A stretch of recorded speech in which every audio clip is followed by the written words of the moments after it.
What is going on, Pacer Nation? Welcome back to another episode of Bring the Juice Pacers. Guys, the Indiana Pacers take game one at home against the Milwaukee Bucks, leading the series 1-0 with a win of 117-98, a 19-point win for the Indiana Pacers in this game. This was a game that the Indiana Pacers really held firm control of for the majority of this game. The lead actually stretching to almost 30 points at one point. Almost the middle of the third quarter, the Indiana Pacers had a 28 points lead against the Milwaukee Bucks, who eventually started making a slight comeback towards the end of the game.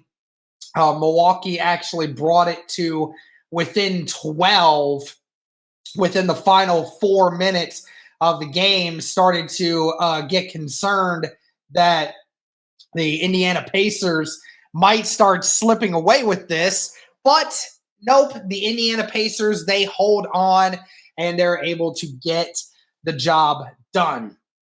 As I said, guys, this is a game that once again the Indiana Pacers had pretty much control of after the first couple minutes of the first quarter. Remember, Dame Lillard did not play in this game. They said he should be available either for game 2 or game 3. Just ultimately depends on how he feels. But Dame Lillard did not get to play in this game. The starting lineups for today for Milwaukee was Taurean Prince at shooting guard, Kyle Kuzma at small forward, Ryan Rollins, who took over for Dame Lillard at the point guard, Giannis Antetokounmpo, power forward, and Brook Lopez at center.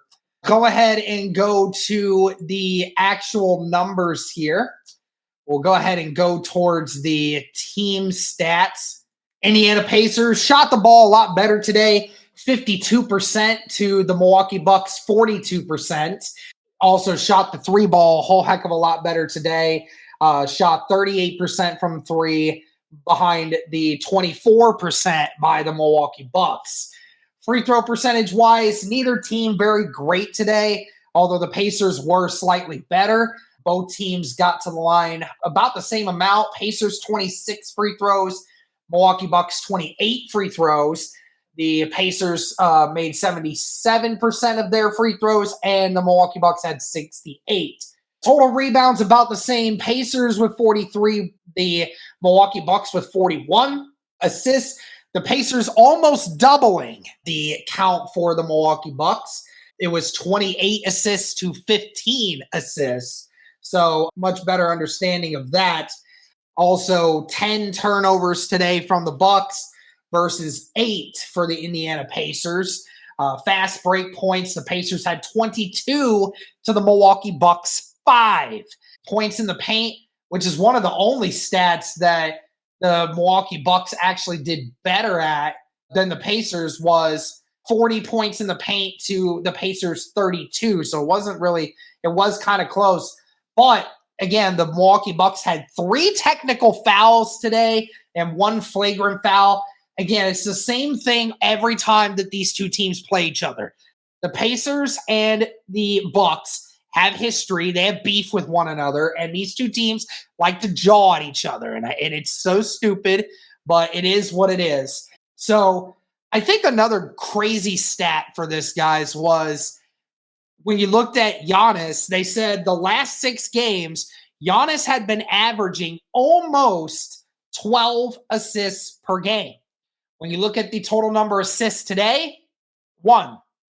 So, yes, Giannis had 36 points today, but he really wasn't much of a factor in getting the rest of the team involved. It was the Giannis show, and that was pretty much it, and you can go into the individual players here. We'll start with the Milwaukee Bucks here, actually. So 2 starters for the Bucks did not score a single point today. Right, Kyle Kuzma and Taurean Prince did not score a single point today. That's impressive for the Indiana Pacers. Even two of the other starters, Brooke Lopez and Ryan Rollins, had only 9 points for Lopez and 5 points for Rollins. So if you take into account Giannis's 36 points, the starters today scored 50 points. It's an average of 10 points per player after Giannis's 36. I mean, Giannis literally scored about, over 70% of the starters' points today, which is definitely not going to get the job done. Now, obviously, when you look at Dame Lillard coming back in the next few games, that will probably make a much better bonus for the Milwaukee Bucks scoring, because obviously Dame Lillard can go and get himself 20 to 30 points a game whenever he wants to. So no doubt will be a definite help for the Milwaukee Bucks there. But they had 4 players with double digits today compared to the 6 for the Indiana Pacers today. Giannis was the only starter in double digits. Gary Trent Jr. had 14 on 27 minutes, did shoot over 50%, but Kevin Porter had 12 points in 29 minutes, but was 2 of 7 from the floor. And AJ Green, 15 points in 27 minutes, but was also shooting under 30% from the floor. So this was just not a very effective way for the Milwaukee Bucks to get anything going. Their starters couldn't score outside of Giannis, and they had a few bench guys that stepped up. That actually, 3 of their bench guys played better than everyone else on the starting lineup except Giannis.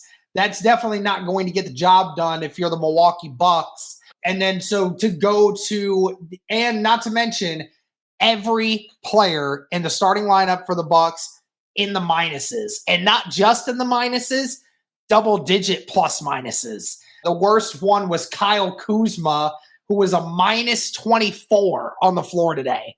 He was a non-factor. Virtually everyone on the starting lineup was a non-factor. Even Giannis Antetokounmpo, who had 36 points and 12 rebounds, ended up with a minus 18 today. So he was virtually a non-factor too in the grand scheme of the team effort. And again, the Bucks fans will keep saying that like this is all about players scoring. It's not. It's about team performance, and the team didn't step up around Giannis today. Going to the Pacers, Pascal Siakam leading the way, 25 points today on 67% shooting, had 7 rebounds, a couple of assists, a couple turnovers, forced, and was a plus 28 on the day. It was the best one of everyone. Nesmith, only 7 points in 27 minutes, was the only starter that did not have double-digit scoring for the Pacers. But again, we never expect Nesmith to score double-digit points. It doesn't happen very often. So not a big surprise. Did have a couple rebounds, though, in that game. Miles Turner with 19, had 5 rebounds, 5 turnovers forced, had 4 blocks. Didn't have a lot of rebounds today, which is surprising, but did have 19, was a plus 24. Andrew Nembhard, 17 points. I'm pretty sure 8 of those came in the first quarter, so he was hot early. 8 of 13, 4 rebounds, 5 assists, 2 steals. Tyrese Halliburton, 10 points, not a huge one today. Did have an awful day shooting, no doubt, but did have 7 rebounds and 12 assists. So he did really help facilitate the offense and made sure everybody else got good shots. 2 players off the bench that scored double digits. Benedict Mathurin, who had 25 minutes today, 13 points. Didn't shoot well, but did have 13 points, 5 rebounds. And TJ McConnell, who had 11 points in 15 minutes, had a couple of rebounds and 5 assists. So all in all, again, guys, this was a great performance here for the Indiana Pacers. A great way to start off the series, getting a big win at home. Not just a big win, but a big double-digit win, and a win where you had control of this game for the majority of it, and you really put yourself in a great position. You have to take advantage of the situations where Dame Lillard is not going to be available. If he is available for next game, so be it. But you had to take advantage of the game one, and you had to take advantage of the fact that Milwaukee, outside of Giannis Antetokounmpo, nobody really stepped up. Nobody really stepped up and did what was necessary to give the Bucks the win. You can tell it was getting to them, and the Pacers took care of business. So that's going to do it for this one, guys. Let me know your thoughts on this. The Pacers take game one against the Milwaukee Bucks. Game two will be coming up here in a few days. But that'll do it for this one, guys. Thank you so much for tuning in. And as always, Pacers.